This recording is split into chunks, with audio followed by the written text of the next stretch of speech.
Halo, hai Sobat DM, ketemu lagi kita di Dapat Media.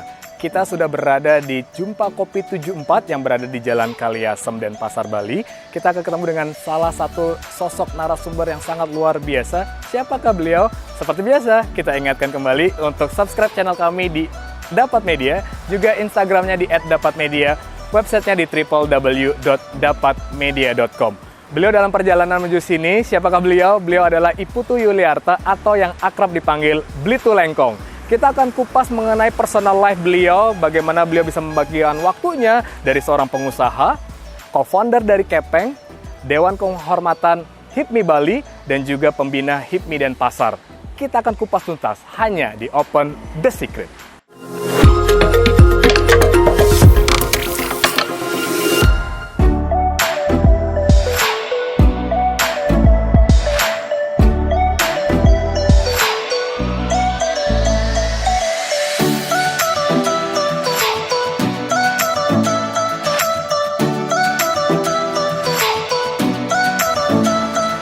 Wow, apa kabar Blitu? Baik. Luar biasa. Ya. Gimana kabarnya? Selalu sehat. Ya. Oke. Blitu, Ya. kita sekarang sudah berada di Jumpa Kopi 74. Menarik. Kenapa kita harus bertemu di sini, Blitu? Karena kalau kita ketemunya di toilet sakit perut. Ya. Bener banget. Ini nih, serunya Blitu kalau udah ketemu pasti ada hal yang menarik gitu kan. Kita sambil jalan Blitu ya. Oke, yuk. Blitu kan sekarang bicara mengenai dunia masa depan gitu. Itu kan terlalu kompleks gitu ya Blitu ya gitu. Kita mau balik dulu tentang Blitunya itu sendiri gitu ya. Itu Blitu akhirnya bisa berkecimpung di dunia teknologi itu gimana ceritanya Blitu? Mungkin kalau bicara mengenai bagaimana berkecimpung di teknologi, Ya. actually mungkin setiap orang pasti berkecimpung di teknologi ya. Iya. Artinya semua orang terinfek dari teknologi. Nah, saya juga sebenarnya basicnya bukan pure dari teknologi. Ya. Saya sebenarnya kan basicnya cuma pengusaha lah, pedagang lah. Iya. Nah, kemudian dalam perkembangan saya juga aktif di beberapa tempat organisasi, hanya kita dapat beberapa knowledge yang sekiranya berhubungan dengan teknologi. Oke. Nah, diawali dengan kebutuhan kita dengan apa yang terjadi di dunia usaha, dan akhirnya tentu nggak lepas dari teknologi yang berkembang selama ini. Oke. Itu, nah jadi itu awal bagaimana saya akhirnya berkecimpung dalam dunia teknologi. Nah ini menarik nih, karena kan Blitu kan sebagai seorang pengamat teknologi nih kan, dari seorang pengusaha pedagang gitu ya, akhirnya nyemplung di dunia teknologi, dan akhirnya pun membuat Blitu menjadi ketua pelaksana dari Badan Kreatif dan Pasar. Kok bisa sampai jadi ketua pelaksana? Gimana ceritanya Blitu? Oke, kalau itu mungkin saya juga nggak pernah berpikir sampai menjadi ketua badan kreatif atau apapun. Sejatinya apa yang saya lakukan selama ini hanya sebagai sebuah pengabdian kepada apa yang saya yakini, dan kemudian itu apresiasi. Dan sebenarnya menjadi ketua Bekraf juga sebuah tugas sebenarnya. Yeah. Nah, di sisi lain saya juga merasa dalam hidup sebagai pedagang kita juga nggak bisa bercokol di satu tempat. Iya. Karena dunia usaha itu berkembang sedemikian rupa, sedemikian pesatnya, seperti kita tahu bagaimana kalau kita bicara usaha 30 tahun lalu dengan sekarang udah jauh berbeda. Nah, sehingga kalau saya tidak akrab dengan dunia perubahan, tentu saya juga akan dilibas zaman. Nah, jadi kita akan ketinggalan jauh. Jadi cara kita adalah salah satunya dengan berinteraksi, dan kemudian proses learning yang setiap saat, dan kemudian mungkin saya lebih tepatnya bukan pengamat ya, tapi paling menyimak lah. Oke. Menyimak. Nah, tadi Blitu sempat mengatakan bahwa ada tantangan nih gitu kan. Tantangannya apa aja di dunia kreatif gitu? Saya rasa banyak hal. Banyak, ya? Kalau dunia kreatif sama dunia usaha hampir sama lah gitu loh.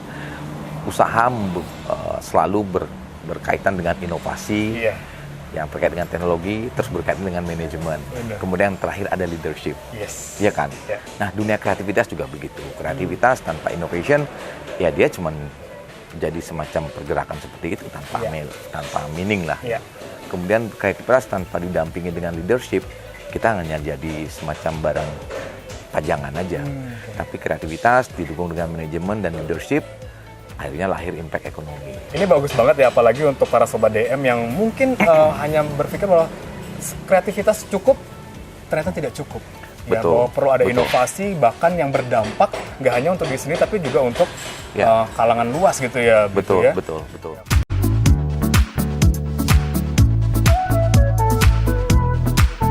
Keren, itu tadi kita udah bicara tentang ekonomi kreatif, bahkan tantangannya yang nggak sedikit ya, banyak banget ternyata gitu. Tapi kita pengen tanya-tanya juga tentang seorang Blito nih gitu. Blito kan berawal dari seorang pengusaha nih, seorang pedagang katanya gitu. Pernah nggak sih Blito mengalami sebuah badai atau ternyata memang Blito nggak gampang untuk masuk ke fase pengusaha, pedagang yang akhirnya pun di fase-fase yang memaksa Blito juga untuk harus bangkit gitu? Mungkin kita mundur dulu ya. Iya, mundur dulu. Sebenarnya saya juga berangkat dari keluarga yang biasa-biasa aja. Okay. Artinya ya hari ini juga biasa-biasa aja ya. Cuman saya banyak berinteraksi dengan orang tua di awal-awal. Saat usia saya, ibu saya pedagang. Nah, ayah saya juga pegawai hotel. Okay. Tapi juga melakukan pekerjaan lain dalam dunia dagang juga. Nah, kami menghadapi hidup yang begitu keras gitu. Nah, artinya ya dimanapun orang tua saya adalah pahlawan saya ya, karena mereka menunjukkan how they work dan how they live gitu. Bahwa hidup itu nggak mudah, mereka harus bekerja keras. Nah, kemudian mungkin tanpa sengaja apa yang dilakukan orang tua menginfluence terhadap apa yang saya lakukan, sehingga mungkin saya bilang kalau saya sekolah secara formal dalam dunia usaha, dalam dunia dagang sebenarnya enggak. Okay. Saya as usual lah, bahwa sekolah normal biasa. Tapi proses learning yang banyak saya dapatkan dari proses orang tua bagaimana menjalankan usaha. Orang tua saya pedagang keliling, saya ikut dulu pedagang keliling. Nah, kemudian bagaimana dengan dunia usaha? Tentu dunia usaha itu sangat erat kaitannya dengan untung dan rugi. Yes. Kalau nggak siap dengan untung dan rugi ya jangan jadi pengusaha gitu loh. Nah, terus kemudian batasan untung dan rugi juga tipis banget. Hanya sebatas benang merah dia. Klik untung, klik rugi. Nah, demikian. Nah, kemudian apakah saya pernah mendapat badai? Pastilah. Kadang yang buat kita sempoyongan, kadang ada yang membuat kita sampai tepar gitu loh. Tapi yang namanya orang hidup dari dunia usaha, kita bukan hidup dari belas kasihan. Justru sebenarnya bahwa menjadi pengusaha itu adalah sebuah tugas mulia. Kenapa demikian? Sejatinya menjadi pengusaha itu tidak hanya berpikir bagaimana kita how to get money, how to get better life. Tapi kita juga bicara mengenai bagaimana menghidupi orang di sekitar kita, punya kehidupan yang lebih baik. Kalau boleh, kan ini yang sering kita lupakan. Nah, sehingga pada saat kita menghadapi tantangan, tentu kita pasti ingat akan diri dan ingat akan tanggung jawab bagaimana karyawan, bagaimana karena mereka adalah bagian dari aset dari kita. Nah, saya mengalami sepanjang saya hidup dalam boleh dikatakan dalam dunia usaha, sempat berapa kali lah jatuh, bangun gitu loh ya. Udahlah badai macam-macam dari bom Bali, terus kemudian krisis ekonomi, macam-macam sampai yang terakhir sekarang ini pandemi gitu. Yang katanya sampai saya tanya kemana-mana belum pernah tuh dalam sejarah kita tuh sampai separah ini. Gitu. Memang udah lebih dari 2 tahun lagi ya. Sepanjang seingat saya emang nggak ada. Dulu mah kita waktu bom Bali mah paling kita susah, stuck semua berapa bulan, setelah itu udah ada pergerakan. Tapi hari ini kan panjang banget dan kita belum tentu tahu nih ke depan kayak gimana gitu loh. Jadi saya juga mengalami banyak hal sehingga memang kalau dikatakan badai usaha ya pastilah berdampingan gitu. Iya, benar. Sama kayak orang jadi pelaut ya kan. Kadang ombaknya lancar-lancar aja, mesek. Jadi kadang ya ombaknya keras juga gitu loh. Wow. Nah, yang menarik ketika misalnya nih Blito pernah mengalami badai seperti itu. Strategi yang akhirnya Blito gunakan sehingga akhirnya pun Blito tetap bisa survive di bisnisnya. Oke. Saya pikir mungkin kalau secara khusus strategi mungkin saya kurang mampu menjelaskan ya. Karena terkait satu tantangan apa yang kita hadapi terus sama potensi apa yang kita gerakkan gitu loh. Yang pasti salah satu poin penting dari kita keluar dari masalah adalah kita mampu untuk berkonsentrasi terhadap solusinya. Karena kan sering kita hanya berfokus kepada masalahnya. Yang namanya masalah itu pasti painful lah, sakit. Sama kalau kita lagi sakit, kalau kita hanya memikirkan sakitnya, saya yakin sepanjang tahun kita sakit gitu loh. Tapi apa yang saya lakukan adalah pada saat kita mengalami badai, saya fokus berpikir adalah what should I do gitu. Jadi kalau usaha, anggaplah kayak usaha lagi flat ya, nggak ada income. Memang sih kadang gimana ya cara mengungkapkannya, saya tidak lagi terfokus terhadap permasalahan itu gitu. Karena kalau fokus permasalahan itu, yang kita lihat kayak saya harus balik ke toko gitu. Yang saya lihat adalah, barang banyak, karyawan banyak, terus nggak bisa gaji. Saya keyakinan saya bahwa itu tidak akan menyelesaikan masalah. Yang saya yakini diri adalah saya harus keluar dari permasalahan ini. Kalaupun saya nggak datang ke toko, saya harus cari alternatif lain nih untuk menghidupi toko ini.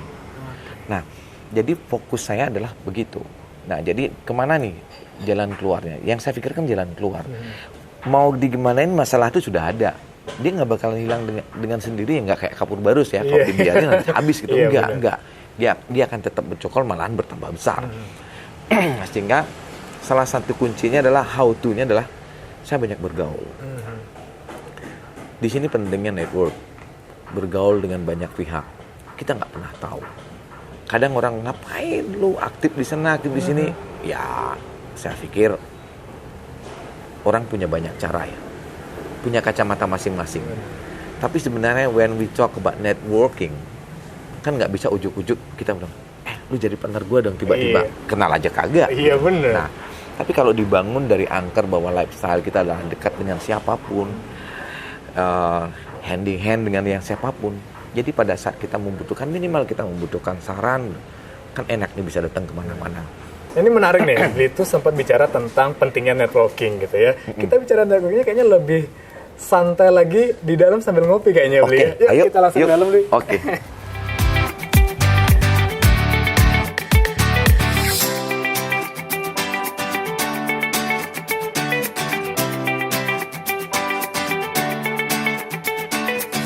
Itu tadi kita sempat mengupas mengenai networking, itu keren banget. Gimana Bli itu bisa menjalin hubungan yang banyak banget dengan banyak organisasi, banyak orang gitu. Organisasi apa yang diikuti Bli itu? Kalau organisasi mungkin banyak ya, biar nggak salah sebut. Nanti ada yang disebut. Tapi intinya saya akrab dengan semua orang ya, semua teman dari segala lapisan dalam bentuk kegiatan. Nah, yang pasti saya di HIPMI lah. Di HIPMI, saya juga pernah sebagai ketua HIPMI dan kemudian jadi pembina, terus Dewan Kehormatan juga di HIPMI Denpasar dan di HIPMI Bali. Nah, kemudian saya juga dalam dunia hobi, saya juga kebetulan ya ketua Harley Davidson Club Indonesia Denpasar. Nah, terus kemudian samping di Backcraft juga kan. Terus saya juga ada di ASEPI dan yang lain-lain lah. Kalau buat saya sih organisasi itu bukan hanya ya, organisasi itu adalah part of family. Sama kayak kita punya keluarga, banyak kan keluarga di mana. Nah, organisasi itu adalah keluarga. Cara bagi waktunya Bli itu kan banyak organisasi. Sedangkan Bli itu juga punya pekerjaan sebagai seorang pengusaha. Bagi waktunya. Waktunya jangan dibagi. Jangan dibagi. Terus diapain dong Bli itu? Experience lah. Jadi mungkin begini ya, banyak orang melihat bahwa kehidupan dalam dunia organisasi itu sibuk ya. Iya. Betul, sibuk. Tanpa organisasi pun sebenarnya sibuk, karena tidur pun juga sibuk gitu. Menyiapkan diri untuk tidur gitu loh. Nah, kalau saya lihat bagaimana memadukan beberapa kegiatan ya dalam kehidupan berorganisasi, ya tentu kita juga harus tahu diri gitu loh. Kenapa di organisasi itu ada jenjang, ada ketua, ada wakil, ada sekretaris, ada bendara, dan bidang-bidang yang lainnya. Itu kan sebenarnya pembagian. Nah, alangkah alangkah salah kaprahnya kita pada saat the whole thing kita harus ambil sendiri gitu loh. Kalau gitu jangan berorganisasi, benar kan? Nah, kalau sepanjang itu dibagi sesuai dengan tupoksinya, harusnya nggak jadi masalah. Ya mungkin tadi di awal saya sempat ngomong, kita ini bukan Superman, tapi kita super team. Nah, pada super team itu terjadi, ya itulah organisasi. Nah, kalau dalam sebuah organisasi super team nggak terbangun, berarti ya belum jadinya organisasi. Berarti ada Superman aja di sana ngumpul. Benar, ya. Belum jadi Avenger-nya begitu. Baru jadi satu superhero-nya doang Betul, gitu ya. betul. Oke, kita akan lanjut lagi sambil ngopi Blito. Ya, siap. Nah, Sobat DM, kita sudah berada di salah satu ruangan yang ada di Jumpa Kopi 74, yang dimana ini adalah miliknya Bli Putu. Bukan. Ini milik istri saya. Oh gitu. Oh, jadi ini punyanya istrinya Bli Putu ya? Gitu ya? Bli Putu juga yang ngelola ternyata? Enggak juga. Ini yang ngelola yang ini. Oh, nah ini udah datang nih kopinya nih. Wah, yang ini adalah cappuccino. Ini kopi latte. Oke, terima kasih Mbak. Thank you. Bli Putu, ini kopi adalah punyanya istrinya Bli Putu. Ya. Artinya dalam keluarga Bli Putu sangat dekat banget ya sama keluarga ya. Boleh dikatakan ya sangat lah. Sangat karena dekat ya. kalau orang bilang itu apa namanya? Bagian dari tulang rusuk katanya ya. Wah. Bli Putu tulang punggung, istri tulang rusuk gitu. Nah, jadi kalau sama kayak usaha ini lah, ini Yeah. sebenarnya istri dan anak-anak ya. Dan beberapa mereka saat pandemi gitu, mereka akhirnya memutuskan untuk berusaha di sini gitu. Okay. Terlepas dari apapun kan memang harus ada alternatif ya, terobosan pada saat-saat pandemi. Nah, terkait dengan keluarga ya memang mungkin saya mengamini lah, saya termasuk dekat sekali dengan keluarga ya, karena mungkin ya hidup saya nggak jauh-jauh dari mereka gitu. Iya, Keluarga itu bisa orang tua, adik, ipar, istri, anak gitu loh, bahkan sepupu yang lain. Saya termasuk, kami ini bukan baru gitu loh, tiba-tiba jadi akrab dengan keluarga gitu, enggak juga. Karena dari orang tua dulu selalu mengajarkan bagaimana selalu tempat pertama itu adalah family gitu. Ya seberapapun hebatnya kita di luar atau seberapa buruknya pun kita di luar, yang pertama kali meng-accept kita adalah pasti family. Friend will be come and go, benar kan? Tapi family nggak bakalan pernah. Sehingga memang ada priority lah kalau di kehidupan saya dengan family. Iya, karena di sosial media juga Bli Putu postingannya Kepo nih. hampir banget.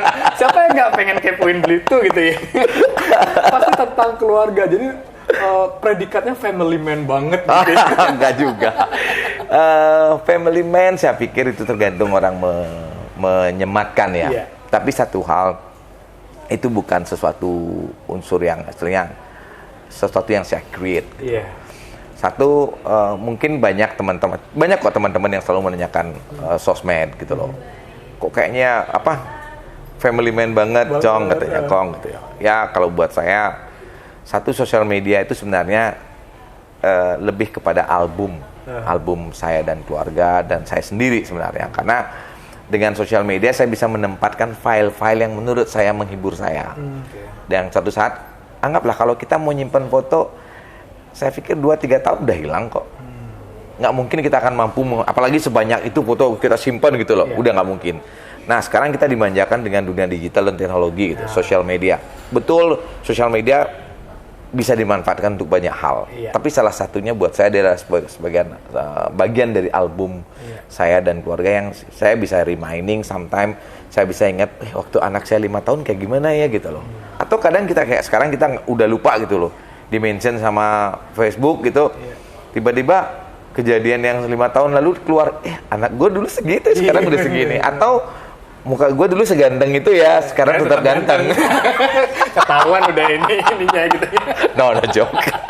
Nah, jadi ada banyak hal yang saya nikmati dari sosial media. Dan saya sebenarnya nggak peduli orang. Kadang kan orang mereka menggunakan itu untuk getting follower. Nggak salah, memang harus. Tapi di sisi saya memang saya nggak begitu peduli orang mau like or not. Saya yang pasti saya hanya membuat album pribadi saya, tapi juga ada sisi pribadi yang harus saya jaga, nggak mungkin saya masukkan di sana. Nah, buat saya sedemikian saya mengamini sosial media gitu. Tapi terkait dengan family memang hingga hari ini ya kami di keluarga itu masih membangun relationship yang kuat di antara kami dan keluarga. Nah, menarik nih. Kan tadi juga Bli Putu bilang bahwa masuknya era digitalisasi gitu kan. Yeah. Anak-anak muda, sedangkan juga anak-anaknya Bli Putu juga sudah beranjak remaja gitu ya, yang sudah notabene-nya pun akhirnya mengelola sebuah usaha gitu. Terus bagaimana Bli Putu bisa mengajarkan anak-anak Bli Putu bisa menggunakan digital teknologi ini secara tepat gitu. Mungkin kalau mengajarkan, saya secara nggak langsung bukan tidak mengajarkan. Maksudnya bukan mengajarkan secara artifisial bahwa saya harus train mereka ya. Karena saya sadar betul gitu loh, siapa saya hidup di generasi yang jauh dari anak-anak saya, apalagi generasi sekarang. Saya mau jauh banget gitu loh. Tapi satu hal yang saya syukuri hingga hari ini, saya nggak pernah merasa jauh dengan mereka gitu loh.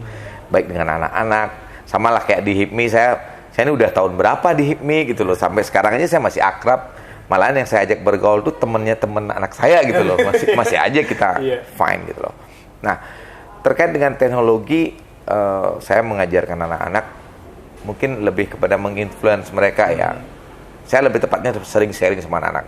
Karena kalau sama anak saya kayak temen lah, ngobrol keseharian saya dengan mereka. Satu, kalau dunia itu mereka lebih paham.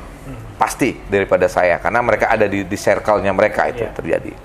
Tapi saya selalu mengilhami mereka dengan sampel-sampel gitu, contoh-contoh yang real, karena itu yang lebih gampang dicerna oleh mereka.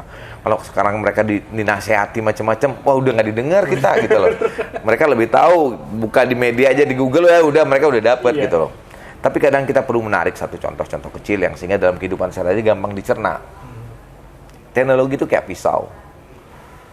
Kalau Anda adalah pelaku teknologi, Anda pinter buat pisau, tapi Anda tidak mampu memainkan pisau, orang hanya akan mengaccept pisau Anda. Bahwa gue nyebut lu sebagai pembuat pisau. Benar kan? Tapi kalau Anda membuat pisau dan mampu memainkan pisau, Anda akan tampil sebagai seorang pendekar gitu loh. Nah, artinya kemudian itu dari sisi teknologi ya, mengenai pisau. Kemudian bagaimana pisau digunakan? Pisau digunakan, kita tahu lah banyak fungsinya, salah satunya di dapur. Pada saat pisau digunakan di dapur, sudah pasti something positif lah, bahwa terkait dengan apa yang akan kita hidangkan, makanan, macam-macam ya, kita auto cutting something. Tapi pada saat pisau dipergunakan di tempat lain, di tempat keramaian untuk nusuk orang, yaitu untuk kejahatan. Pun teknologi seperti itu. Teknologi bisa menjadi madu, di sisi lain dia bisa menjadi racun. Tergantung bagaimana kita mempergunakannya. Tadi kan bicara tentang penggunaan teknologi gitu kan. Salah satu produk digital dan teknologi adalah kripto, Blito. Dan Blito kan juga berkecimpung nih di dunia kripto nih gitu ya, Blito. Selaku sebagai co-founder dari Kepeng gitu. Disenggol lah ya. Disenggol dikit lah makanya gitu ya. Nah, gimana Blito kalau kita misalnya ngeliat sekarang bahwa kan anak-anak muda gitu ya, menggunakan ilmu-ilmu atau pengetahuan yang enggak terlalu mumpuni, tapi mereka udah merasa ahli. Misalnya nih ada beberapa yang mereka mengaku seorang trader, padahal mereka hanya judi online. Ya kan, mereka menggunakan kripto atau bahasanya produknya kripto, tapi ternyata adalah binary option. Itu gimana Blito menanggapinya? Yang pertama dulu kita bicara mengenai gimana saya di kripto ya, bagaimana dengan kripto. Saya lihat kalau bagaimana dengan kripto, saya mungkin lebih sederhana melihatnya gitu. It is kind of opportunity. Hasil dari olah teknologi yang dimanfaatkan dan menghasilkan kripto. Kan begitu.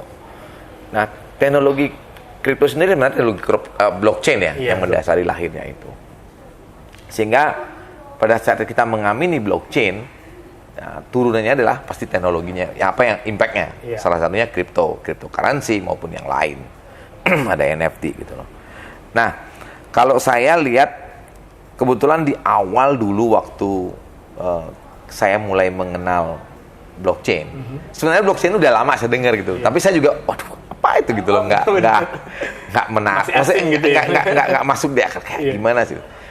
Saya mulai tertarik itu begitu mulai ada cryptocurrency, mulai kenal, nah akhirnya kenal NFT di awal. Tapi pada saat di awal saya mulai menyimak NFT dan saya sempat dalam satu kesempatan melempar isu mengenai NFT bahwa justru di saat pandemi ya, hampir sebagian besar yang merespon saya pada saat itu adalah, wah ini kan, maaf nih, ini kan Bitcoin, NFT. Nah, saya yakin betul ini bukan. Ini bukan, tapi saya juga bukan pakar yang bisa merespon dengan secara spesifik. Karena saya harus akui, saya bukan orang yang 100% bukan pakar di sana. Tapi sebagai pengusaha, saya melihat there's opportunity gitu. Nah, kemudian saya coba mencermati bahwa kenapa sedemikian cepatnya kita menjudge sesuatu. Karena kadang karena ketidaktahuan. Tapi kita menjadi coba-coba pura-pura tahu atau memaksa tahu. Kalau saya melihat, kembali lagi ke topik tadi, bahwa dalam sejarah manusia, apapun namanya inovasi, teknologi, pasti dipergunakan oleh berbagai segmen. Kalau kita menyebut sekarang kayak, ada nih yang pura-pura trading gitu loh. Sebenarnya kalau kita mundur jauh ke belakang, semua inovasi, trik yang terjadi dari zaman ke zaman pasti dipergunakan oleh dua pihak gitu loh. Pihak yang istilahnya dalam kata kita pihak kanan, semua pihak kiri. Gitu. Karena ya memang kayak pisau itu bisa dipergunakan di mana aja kan. Tapi teknologi kan nggak pernah salah gitu untuk itu. Dia hadir karena bagian dari solusi. Solusi yang orang butuh bagian dari kejahatan, bagian dari kebaikan juga kan. Nah, dalam sejarahnya semua itu pasti impact. Justru kitanya yang harus berhati-hati. Sama lah kayak orang sekarang ngomongin kripto gitu loh. Orang melihat kripto sebagai media untuk trading gitu loh. Ya nggak salah mau trading. Tapi the way they trade, ada yang macam-macam juga nih. Kalau kayak sekarang ada yang bilang itu robot atau binary whatever lah. Ada yang memang benar, ada yang enggak. Pasti dalam sejarah manusia itu selalu ada. Akan selalu ada, nggak akan pernah putus. Semoga saya nggak salah ngomong ya. Tapi kalau dihitung mundur ya yang namanya plus minus itu selalu ada. Nah kemudian kita melihat bahwa kripto menjadi opportunity baru gitu loh. Opportunity yang memang kita bisa lirik. Dan nggak bisa kita abaikan sedemikian rupa. Nah saya ngelihatnya waktu di saat kita pandemi gitu loh. Bagaimana pergerakan crypto trading. Karena kebetulan saya dapat data gitu loh. Wah, dalam setahun sekian triliun nih uang beredar gitu loh. Terus usianya usianya 20. Di rentan 20 sampai under 30 ya, di bawah 30, maksimum 30. Dan itu maksimum usia yang memang tampil di sana. Nah, saya ngeliat, wah, kalau dihitung usianya, berarti mereka ini adalah penentu 5 tahun lagi. Kalau ngomongin potensi ya, istilahnya bonus demografi gitu. Usia 20-30 ini 5 tahun lagi dia adalah penentu dan jumlah mereka banyak. Nah, sehingga saya ngeliat ini harus dicermati nih, kemana arahnya ini. Nah, itulah yang membuat akhirnya saya dan teman-teman mencoba melakukan semacam riset kecil-kecilan. Sehingga akhirnya kita mengembangkan yang namanya kepeng maupun melalui Backcraft ya, kita mengembangkan kepeng dan kemudian lahir Baliola dan yang lain-lain lagi nanti itu. Itu semua bagian dari adaptasi teknologi yang kita lihat. Community blockchain ya, kripto ini sendiri saya lihat kayak bazar. Dia bazar baru nih. Nah, produk itu dari tahun ke tahun nggak bakalan pernah berubah. Kayak kita baru lahir sampai hari ini kita masih tetap beli baju gitu. Yang berubah kan model bajunya. Model pun juga circle. Sekian tahun hilang, terus sekian tahun timbul lagi, balik lagi. Mungkin kalau kita yang dulu SMA pakai celana cut biar gitu loh, kayak cut bright gitu. Sebelumnya tahun berapa gitu udah. Terus lama-lama hilang, nimbul lagi istilah apa namanya pakaian cut bright itu sendiri. Nah, itulah yang saya lihat bahwa semua akan berulang. Tapi the way we get yang selalu berubah. Nah, itulah teknologi yang mendasari dia. Kalau dulu kita beli ke pasar atau awalnya barter, kemudian ada pasar. Dulu barter barang, kemudian ada pasar yang menggunakan uang tertentu gitu loh. Dulu uang kepeng, terus bengol, terus bertransformasi kita punya rupiah gitu. Bertransformasi kita kenal dolar, kita kenal yen yang lain-lain, dan terus kemudian kita mengenal yang namanya cek, travel check gitu loh. Kita mengenal BG, billet giro gitu loh. Nah, banyak sekali lah yang seperti itu. Nah, sehingga kita memang banyak mengenal transformasi itu. Nah, di sisi lain ada uang digital gitu loh. Nah. Yang sekarang mulai rame nih. Kita mengenal uang digital, kita kenal namanya OPPO, IP, apa macam-macam lagi lah itu, payment gateway gitu loh. Nah, kemudian terakhir kita mulai mengenal namanya kripto. Nah, hal ini nggak bisa dihindari. Dia kayak bazar. Kalau Anda pengen hidup dalam bazar itu, berinteraksi, Anda harus masuk ke sistem itu. Kalau nggak Anda masuk, Anda pasti nggak akan pernah masuk di kripto. Karena di bazar itu ada kupon yang diedarkan, yang disepakati oleh si stakeholder pasar. Bahwa kita akan terima kupon ini seharga sekian, dapat ayam goreng gitu loh. Nah, kalau kita tiba-tiba masuk ke pasar buat rupiah doang nggak diterima. Karena mereka menyepakati kupon. Nah, saya pikir dalam konteks sederhana, kripto juga demikian. Ada community yang menyepakati pembayarannya menggunakan kripto gitu ya. Mungkin ya lebih nyebutnya redeem ya, kalau bilang pembayaran nanti BI ngelirik nih gitu loh umpamanya, atau aturan keuangan OJK melirik. Nah, tapi kalau bagaimana mereka bertransformasi produk to produk melalui kripto itu sendiri. Jadi ada apa namanya, komoditi yang bertukar. Kalau saya mengikuti regulasinya aja lah. Tapi bagaimana kita mengimplementasikannya itu kan banyak hal. Bagaimana NFT, kayak dulu lah NFT itu kita bicara masalah NFT, masalah digital artwork gitu aja. Sekarang kita bisa mengikatnya dengan produk non fisik gitu loh, non digital, diikat dengan digital. Terus kemudian sekarang di teman-teman kita di Baliola menyepakati program NFT for everything gitu, NFT charity, NFT for project, NFT for funding, macam-macam bisa. Nah, itu kan ranah teknologi yang dimanfaatkan sebenarnya oleh kita untuk kehidupan yang lebih baik sebenarnya, gitu. Nah, di sisi lain, seperti saya bilang mundur lagi tadi, ada usia-usia tertentu yang memang mengamini itu, gitu loh. Nah, sama kayak kita nggak sebut nama ya, ada sebuah tempat makan yang menghadirkan makanan pedas gitu loh. Saya sampai masuk berapa kali gitu. Ini makanan apa gitu loh, nggak ada gimmick untuk kita kembali untuk makan lagi gitu loh. Tapi anak-anak kita bisa queuing gitu, antre sedemikian panjang. Bayangin dari taste aja kita udah beda.